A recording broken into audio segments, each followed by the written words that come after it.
Hello, I'm Michael Kurland, CEO and co-founder of Branded Group, an award-winning facility maintenance and construction management company that services multi-site commercial properties such as retail, restaurants, healthcare facilities, and educational institutions. Welcome to the Be Better podcast. Each week, I interview thought leaders from a variety of industries who will share their stories and the lessons they learn as they strive to be better for their clients, partners, employees, and their community. Are you ready to be better? Hello, and welcome to another episode of the Be Better podcast. I'm your host, Michael Kurland. Joining me today is Deepa Purushothaman. Deepa, welcome to the show. Thank you for being here. Tell the audience a little bit about who you are and what you do. Thank you for having me. I'm really excited to be here. I spent 20 years in corporate America, and I left my job. I was a partner at Deloitte. I left in the early stages of COVID, so before we called it the Great Resignation, to be honest with you, I wasn't 100% sure what I was going to do, but I left to kind of find wellness. I had started to get really sick and was asking bigger questions around purpose. And so I left and I wrote a book and I started a company both focused on inclusion and women of color in particular. And the book is about it's called The First, the Few, the Only, How Women of Color Find Power in Corporate America. Yes, and my apologies. We went through this whole thing pre-show of how to introduce you, and Deepa is an author of The First, the Few, the Only, and also co-founder of nFormation, as she just said. And I totally botched that one, so sorry about that, audience. No, totally fine. So, Deepa, do me a favor. Let's tell the audience where you came from. Let's start back. You told us about this 21-year journey you were on before you got to where you're at now. So let's talk about that. What were you doing? Yeah, so even a little bit of more background on that, just given I do inclusion topics. So I was born in Ohio, grew up in Jersey. Important because I grew up in a really small farm country town. We were one of the only families of color, Indian families at the time. It's much more diverse now. But when I was growing up, I think there was a lot of question around identity. My parents immigrated from India in the late 60s. And I think I always questioned my difference. So I was always navigating spaces where I clearly stuck out and trying to figure out, what's going on. And we didn't talk a lot about race at home. And so I think there was a lot of confusion for me. And so that's always been a big topic. I went to really prestigious schools and did all the things, like got all the degrees, and same sort of thing. Like I was in very white spaces, always kind of questioning, like, why do I feel like I'm having to explain myself, or why don't I feel as confident as I know that I could be given, my background. And so that was really, I think, always a big question. And then I joined Deloitte out of grad school thinking I'll do a year or two, of private sector experience because my background was politics. That's what I really wanted to do, was work on big campaigns. And I ended up staying at Deloitte for 20 years and had a magical career. I focused in tech and telecom for a majority of it. But I also led the women's initiative for the firm in the US. And it's a very prestigious, well-known sort of program because it was one of the first companies to focus on advancing women over 20 years ago. So what made you want to get into the women's initiative? Besides the obvious, what were the things you were seeing in the workplace that made that so important to you? I had always felt like I progressed. I had a lot of support, a lot of sponsorship, but I was the first Indian woman that we made partner, and I made partner in my early 30s. And so there was always something about being a little different. Again, trying to navigate, being the only woman in the room a lot of the time, but definitely the only woman of color in the room, and trying to find my voice, right? And I think a lot of how it showed up for me especially was what I look like. So I always looked younger than I am, right? I think I call it the Asian curse. A lot of us look younger than our age. And so there'd be a lot of questioning of like, you can't be the partner, or you can't be the manager, or who's in charge.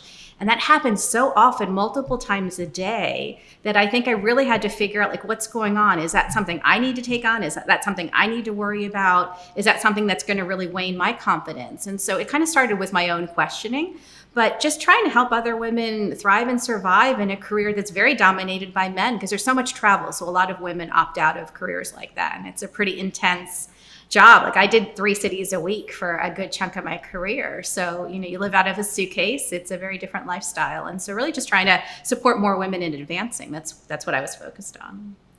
Yeah, and that's great. And I understand the living out of the suitcase. When I first started Branded Group, I was the salesperson as well as the CEO. And, it was cross country flights, and I wasn't gone 3 days a week, every week, but I would go for weeks at a time, and I tried to do 1 week home, 1 week away, Yep. and it was grueling, and I was the man, right? I didn't have any family or anything to worry about, so it was just me being single, and it was grueling for me being single. I could not imagine, I do now have a wife and we have a baby on the way, and Congratulations. thank you. My whole year has literally been like, besides the release of the book, is how do I do less? I don't know if you've ever seen Forgetting Sarah Marshall, but there's a scene in that movie where, Paul Rudd is trying to teach the main character how to surf.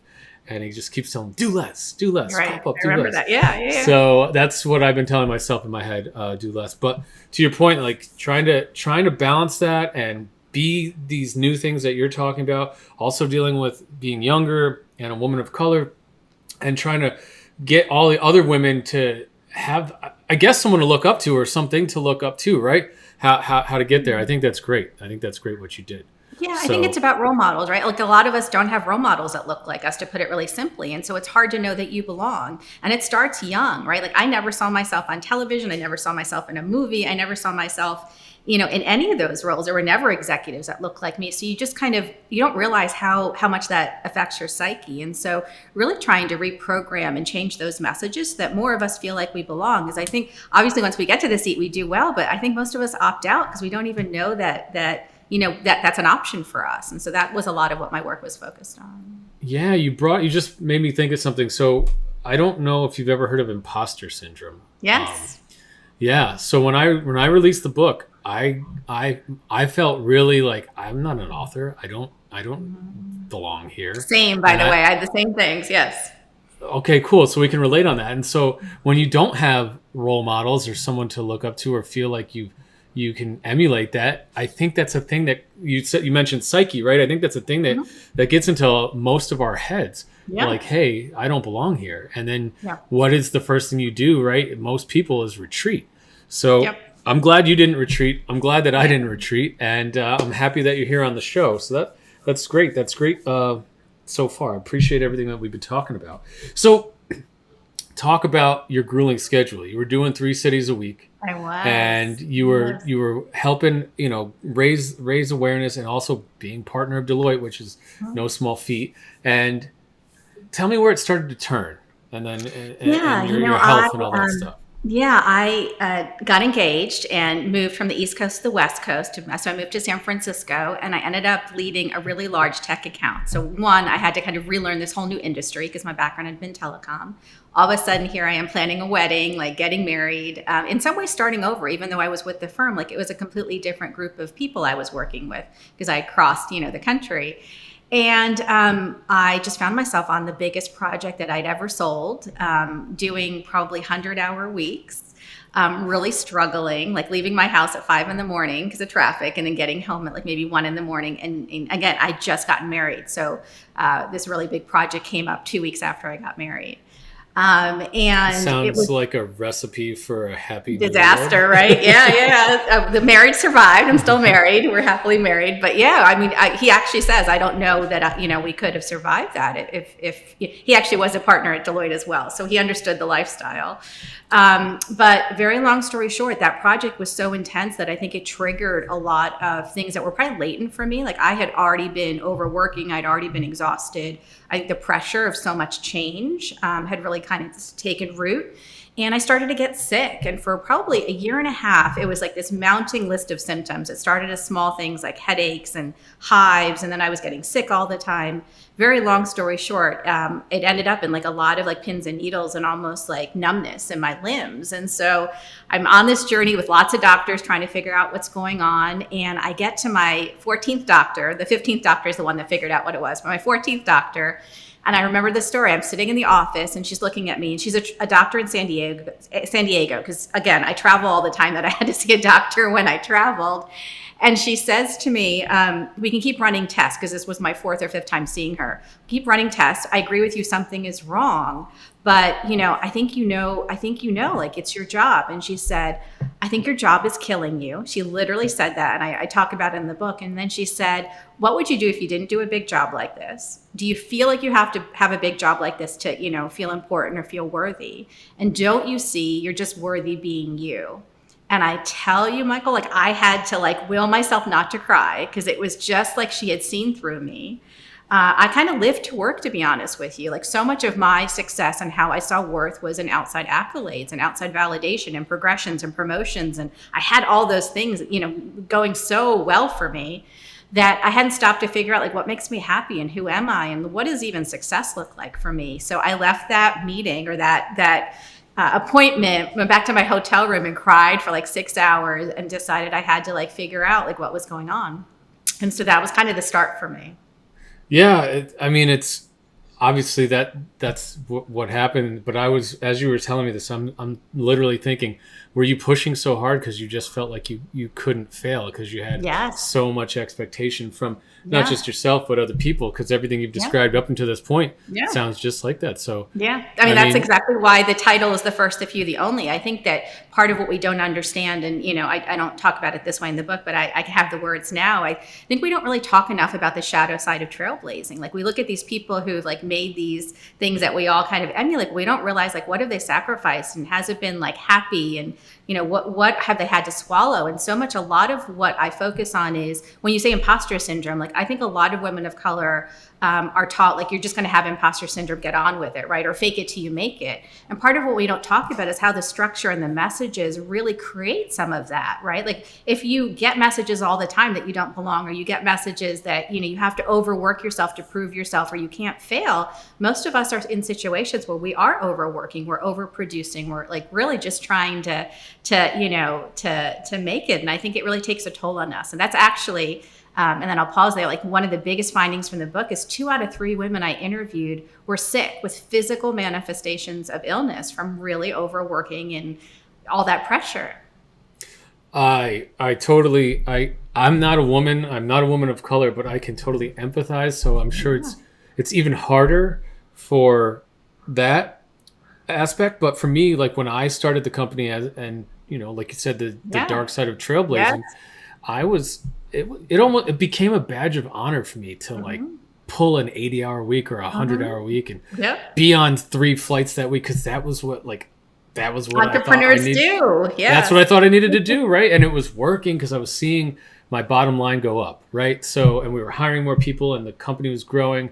We were winning awards, but then to your point, I would come home and I would just be exhausted, and I'd go see my therapist, and she's like, what are you doing? Similarly, like, what are you doing? You don't even take, like, I'd fly home after a week on the road on a Sunday, and I'd take some downtime on the Sunday in that city, and I thought that was like me having some downtime, which it wasn't. And then I would fly home Sunday afternoon. I'd get up Monday morning. I'd go to the therapist and talk to her, and then I'd go to work, and she's like, where's your day off? Like, where's your you time? When do you do your laundry? And I was like, I pay someone to do that, So I totally get it. I totally get it. And like, to think about what I did 10 years ago, I couldn't keep up that pace these days. I couldn't. I don't want to. I have no desire. So but I think that's part of like what I'm trying to help women realize, and all women, right? And again, I think it's all people in this moment. I think COVID has really made us question that, like as a society. But like,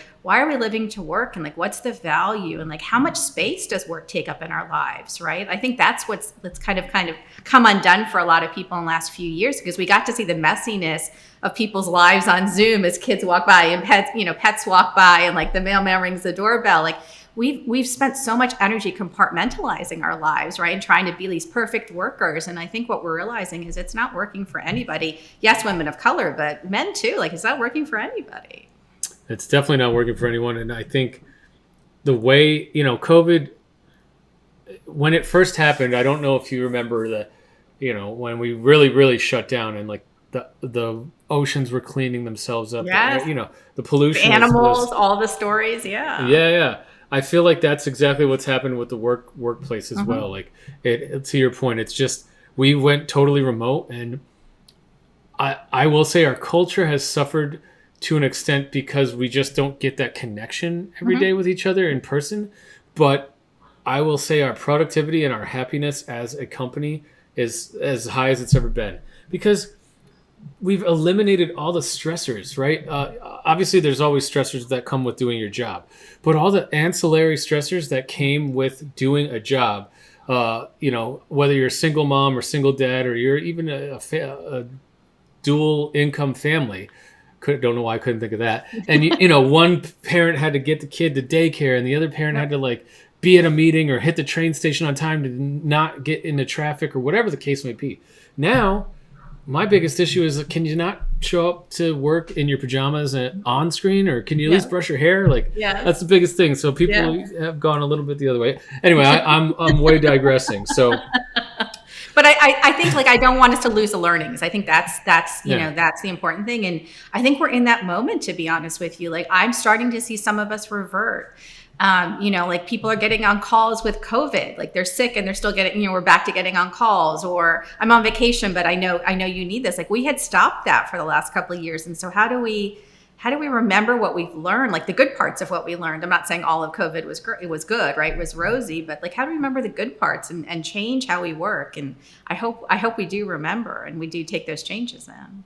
Absolutely. So, you found out you were sick after 15 doctors, and they diagnosed you said with Lyme disease. Is that correct? Late stage Lyme disease. It was pretty progressed. Yep. Yeah. So what does that actually mean? Late stage? Is that? Yeah. So I probably had it for a really long time, but it had activated. So just taking a course of antibiotics wasn't going to work, right? It had progressed pretty far. And so I spent 8 months almost in bed, sought a lot of alternative healing and a lot of different creative things, because Lyme disease is also not very understood in our country, and there's a lot of myth and scaring around it. And I think part of it was the rest and the stress, because the stress actually does activate immune disorders or immune challenges, and that was really what was happening. And the 8 months of a leave of absence helped me really, I think, get up the gumption to leave. Part of it for me was, it was my entire identity. It wasn't that it was a job, it was who I was. And so it was really scary to leave. And so 8 months away just kind of really showed me I am a person outside of my job and outside of all these things I sacrificed to do. And it helped me figure out what kind of life do I want to create? And so I started asking different questions. And I think a lot of the questions that everyone's asking themselves now, but I just happened to ask them a couple of years earlier because I had to. So yeah, absolutely. It's almost a blessing in disguise, right? Or yeah, absolutely. That's how I see it. I know that's a hard framing, but yeah, I see it as a blessing, because I don't think I would have walked away otherwise. I just don't think I was too wrapped up in what I believed, right? All these things that I thought were important to me. Yeah, I can totally relate. I was working on the East Coast in 2013. I was making great money as the sales guy for another, I was a VP of sales for another company, and I was married, and my ex-wife had an affair, and I could have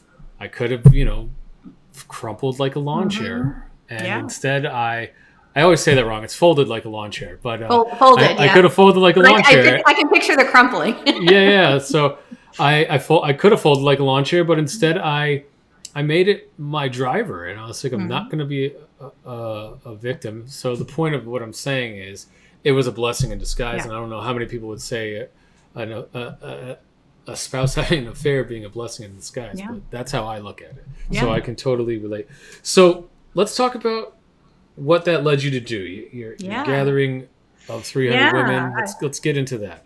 I was telling you that. Yeah. So part of my challenge was here I sit in this really important role, very visible role, right? In this big company. I've sacrificed all these things to get to the seat. I'm not feeling well. I've taken I've taken some time away. And even before I took the time away, I started feeling this interesting pressure that I couldn't really fully articulate until probably a year into this conversation. But I felt like I knew it was time for me to leave, and I couldn't leave. And I now know I think I couldn't leave because I was a first, right? And when you're a first, if you were an only, you feel really responsible. I felt so responsible in ways that, I unpack in the book, but I think a lot of us feel responsible when you're boundary breaking, right? And so I think I sat there feeling like I'm letting all the women down around me and letting all the women of color after me. If I leave, people will see it not only as my own failure, but as failure for other women. And so I started gathering women, mostly women of color, to really ask questions questions about what else can I do and like, what do I do next and how do I leave? Started as one-on-one dinners. And then over time, that turned into about a dozen dinners across the country with 20 or 30 women each. They were not like hugely planned. I would show up in New York and we would like host a dinner, like very sort of casual. And those dinners turned out to be the most magical thing I've ever done, because we would get in these rooms. I thought for an hour or two, I'm just trying to figure out like, what else do I want to do that's not going to have this level of travel and pressure and still be rewarding. And the women would finish each other's sentences. Like there was such shared experiences, microaggressions, racism, just navigating, you know, all the pressures of home. And I thought we'll be there for an hour or two, 6, 7, 8 hours later, no exaggeration, 2 or 3 in the morning, these women are saying like, I've never talked about these topics like this. So one question, and this is all great, but were these women all from all walks of life? Yes. So did you hand select them? Like how were they chosen? Yeah, no, it's a great question because people often ask me that. So it was mostly over LinkedIn or friends of friends. Okay. They were not women I knew, because part of what I found in my own research and my own experience, I didn't have a lot of women friends. I was so busy working. I didn't have a lot of room in my life for just like talking about these things or other women that I knew. And again, we're so few and far between, like it's just hard to find us. And so these were mostly senior women in companies, right? Because I was trying to like get answers for myself. So they were pretty, VP level and above. So in that sense, they were like a certain segment, but all backgrounds, all like, again, big cities, like so New York, Miami, Los Angeles. And it would be kind of LinkedIn or just asking friends of friends, like, can you recommend people or people I'd heard of, like that I just wanted, like I knew someone had written a book or, knew something. And people showed up, I think it was, again, in this moment where everyone was curious. And so, that honestly turned into the magic of the book and the stories. And I realized that enough of us don't tell our stories and don't talk about the negative side, like that shadow side of trailblazing. But it also turned into the company I founded because I realized like enough of us are not supporting each other. We're also isolated in these big power roles. And like the thing that I would hear over and over again that really became like what I focused on was these women are sitting in these big roles and they're saying to me over and over again, I sit in a seat of power, but I don't feel powerful. And I wanted to figure that out. Like why, how, like I was the same, right? I'm sitting in this really big seat and yet I'm sick. Like I'm literally like withering away. And so that became kind of the impetus. I wanted to answer that question. I didn't know at the time it was going to be a book and a company, but I wanted to understand that more. I mean, that's amazing stuff, and just kind of following the vibes, right? Yeah. And so the breadcrumbs, I call it. But yeah, I agree. Like it's kind of it was unplanned, and I think so much of our, again, how we've been taught to work is so planned that sometimes like that's when the magic happens. So many people told me I couldn't leave my job again in the early stages of COVID because the uncertainty. They're like, you have to be going to something. You can't just leave a big job that pays well without like a plan. And I needed space to figure out what I wanted to do. I didn't know who I was anymore, You were just figuring out who the next version of yourself. Yeah, exactly. So here we are. Let's talk about the book. Yeah. I interviewed 500 women of color in writing the book. I sold it to HarperCollins 6 weeks after I left my role, so it happened very quickly. And I spent, a year and a half, almost 2 years writing it and all the steps that happen when you write a book that you know well. And mostly, it's women's stories. Like I really wanted to write a book that talked about, yes, what we can do individually, because there's a lot of like just you do more like as a woman, right? But I wanted to talk about the structural challenges. So the book is really a big critique on the corporate structure and a lot of the values that it upholds, but it also tells a ton of stories and stories that we don't often hear. And so, it felt really good to write, felt therapeutic, and I want to write again. Like I really loved the writing process. Yeah, I think that's something we share in common, like we talked about pre-show. No one's ever going to be rich being an author, but we want to keep doing it, right? So yes, exactly. And let's also talk about nFormation. So you wrote the book, you got all these great stories. We'll circle back to that in a second, but I want to talk about the company too. How did that happen? What exactly is that as well?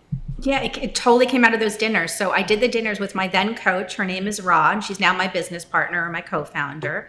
And we would end those dinners, like, again, literally 2, 3 in the morning, sometimes in parking lots because the restaurant or the Airbnb had kicked us out of the space. And the women would say, like, when are you coming back? Like, that was the best conversation I've had in a year. Like, I've never had a discussion like that. So we originally thought we're going to do a company where we maybe host dinners or help companies have conversations on topics of inclusion. Again, this is all prior to George Floyd, his murder. This is all prior to COVID. Obviously, as COVID happened, as inclusion topics in the workplace started to change, the company pivoted. So everything went online. So for the last year and a half, we've been doing online programming, hosting Zoom communities with women of color, and doing like the magic of the dinners, but on Zoom. But it's not where we started. We had to pivot a number of times because we thought we were going to be creating a company in a pre-COVID world, and that's not what we found. So yeah, that's amazing stuff. So back to the book. It came out when? Yeah, March 1st. So not so long ago. I finally feel like I'm maybe not an exactly book launch. Like, it's not as hectic as it was, and I'm getting a minute to think about it, but pretty recently. Oh, and how's it doing so far? It's been great. I've been doing a lot of corporate speaking, which I was not sure. I wrote the book for women of color. I think I shared that with you, thinking like naively, like, again, if it doesn't have a huge, audience, I'm okay with that. Maybe the publisher's not, but I've been surprised about who's picked it up. And it's been a lot of allies and a lot of white male leaders who are saying to me, like, I want to understand like what's different. Like, I don't even know where I can go ask questions. And so I think the book is actually turned into a real resource for people in a way that I wasn't really expecting. I just wanted women of color to feel seen and heard, because there's not a lot of books for us that are written by us or even about us. And so it's kind of cool that it got bigger than I imagined it to be. That's amazing. Congratulations on that. Thank you. It's been great having you on the show. If the audience wants to get a hold of you, how can they do so? Yeah, so the best way would be on my website. So that's Deepa Puru, so DeepaPuru.com. And everything about the book and the company, all the TED Talks that I've done, like a lot has happened in the last year. All those things are there. And so please find me there. And they can buy the book on the same place as well? All the links are there as well. Yes. And you can buy the book anywhere where you buy books. So awesome. Well, this is such a great story. Thank you so much for coming on. And audience, until next time.